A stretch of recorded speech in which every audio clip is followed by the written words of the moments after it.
4 years ago, I was building one of my biggest side projects with Python for automating short-form content, dealing with videos, images, text-to-speech. For that time, it was pretty cool. I told a friend of mine to join the project. At first, he was amused with the idea and the possibilities. Then he looked at the codebase. He told me to fuck off, basically, because the thing was literally pure spaghetti. The project was super screwed. The code worked.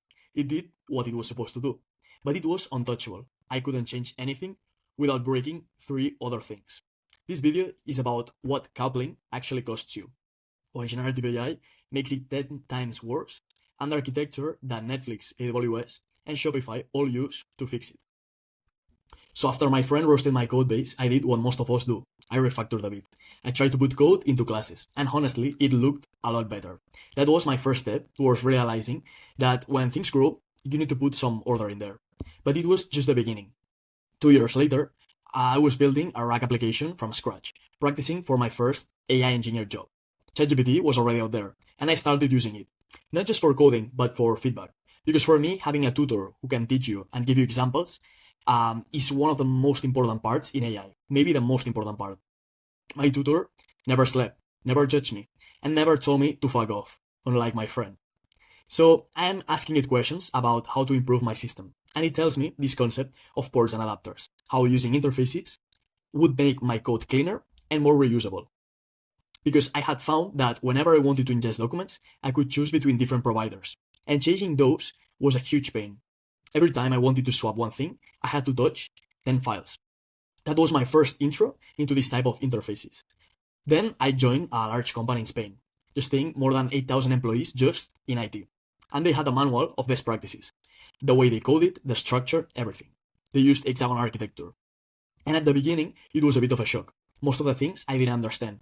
How the infrastructure worked, what was each thing, where stuff went. Then suddenly, just by looking at another repository as a code reference, I could build a microservice that I had to build for that job. I started understanding why things were separated this way, and why the domain didn't import anything from infrastructure, why the use cases received their dependencies instead of creating them. And at that time, it all started to make sense. If you are new here, my name is Neil. I am an AI solutions architect, and I build production AI systems for enterprise clients. I'm creating this channel to help my junior me from 3 years ago. If you've never written a class in Python, start there first, because this picks up from there. Now, I know some of you are thinking, this sounds like enterprise bloat, like something a consultant tries to sell you that triples your codebase. It's not. And I'm going to show you exactly why. So, what's the actual problem that Hexagonal architecture solves? One word: coupling. Coupling is when your code is glued together so tight and touching one thing breaks 3 others. And some coupling is fine, your code needs to work together, but tight coupling is where everything falls apart. Think of it like building a house, where you can remove a single wall without the whole thing collapsing. That's what coupling does to your code. Let me show you what I mean. So, imagine you're building a customer chatbot. This is what most people code looks like. One class, OpenAI, hard-coded, MongoDB, hard-coded, API keys right here. Everything glued together. This code works, it does what it needs to do, and that's the trap. Because it works is not the same as it's maintainable. Someone described this perfectly as architecture erosion. Your services start thin, maybe 3 methods, then someone adds a 4th, then a 10th. And before you know, you have a God class with 30 methods. Because the architecture offers no guidance on how to break things apart. Every new feature gets shoved into the same service, like a junk drawer, but the junk holds up the ceiling. And here's the worst part. In a layered architecture, nothing stops a developer from skipping layers. Need a quick query? Just call the repository directly from the controller. Reasonable in isolation, but multiply this across a team, and a year of development, and your architecture diagram no longer matches the code. But let me show you 4 specific ways this is going to screw you. First, you can switch AI providers. Maybe Claude releases a model that is better for your use case, or OpenAI raises prices, or your EU client needs a data residency, and you can send data to OpenAI. Or just imagine that you need to find every place that your code imports OpenAI, understand how each call works, and rewrite each one for the new API, and hope you didn't break anything. Second, you can test your logic. You run a single test on that chatbot, and you need a real MongoDB running, real OpenAI API key, and real money being spent on each test run, and network connectivity. You can just test, does my chatbot logic work correctly? So what happens? Nobody writes tests, and the test plan is deployed on Friday and pray on Saturday. Third, you can reuse your logic. What if you want to do the same chatbot in REST API, a Discord bot, and a Slack integration, and CLI tool? Each one has different ways of receiving messages, but your logic is trapped inside each one of these classes. Fourth, you can optimize costs. You are stuck paying for GPT-4 when GPT 3.5 works for simple queries. You are stuck with Pinecone when ChromaDB is free. You know you are overpaying, but switching means rewriting, so you keep paying. I had a friend who wanted to join a startup as a CTO. He had to do a code review on the application that was being used. And when he saw what was on there, he just said no. The codebase was so coupled that migrating anything would take months. And from that point on, the first thing that he does before joining any project is to look at the codebase. And here's the thing. If you start coupling all the things together, you put your code in Vercel, you use TypeScript, or you use Supabase, tomorrow, when you want to migrate everything to AWS, because of compliance or because your application doesn't scale, because you have a peak of users, you're going to spend either 4 months migrating or locking it off and starting again from scratch. If you don't want your code to be dead, there's a better way for sure. Now, coupling is a problem in any software, but in generative AI, it's another level, because things change faster than anything I've seen. A simple generative AI application needs just at minimum an LLM provider, an embedding model, a vector database, storage, maybe a cache, authorization, and observability. That's 7 external dependencies minimum. And your actual business logic, it's really tiny compared to all this infrastructure. Your application has more API keys than features. And in any real project, you will need to swap at least one of those, probably more.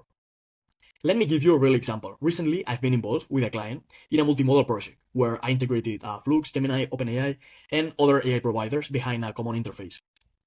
When Gemini Nano Banana came out, it was the most game-changing multimodal model for the year.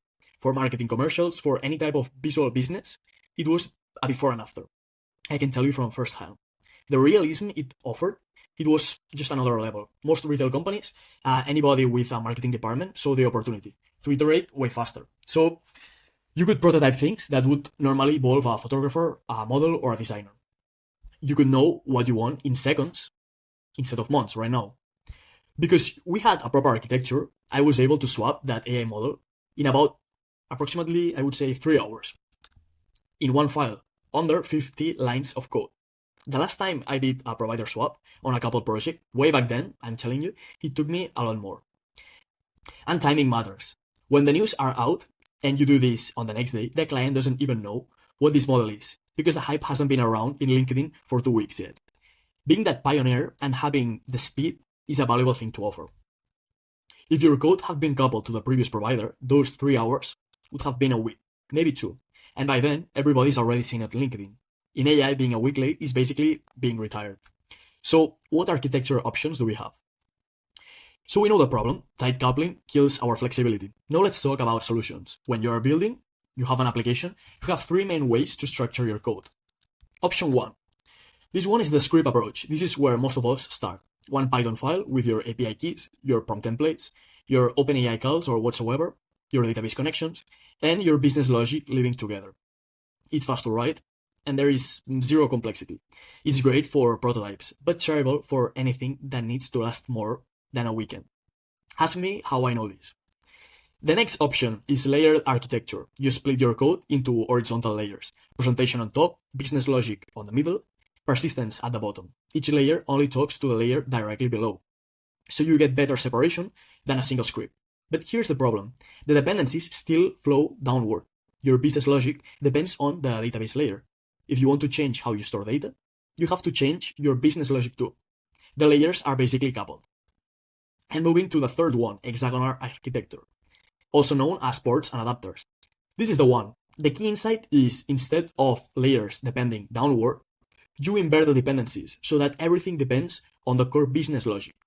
Your domain, your core logic, sits at the center. It doesn't know about databases, it doesn't know about OpenAI, it doesn't know about HTTP. It only knows about your problem domain. Everything else adapts on it. Not the other way around. This is very important. So, what are the building blocks of ports and adapters? Hexagonal architecture has been around since the mid-90s, I can tell you. And there's actually a book from way back then that's the latest definitive source. I highly recommend this book or any others that I might suggest on the channel. The hexagon shape isn't because there are exactly 6 sides that matter.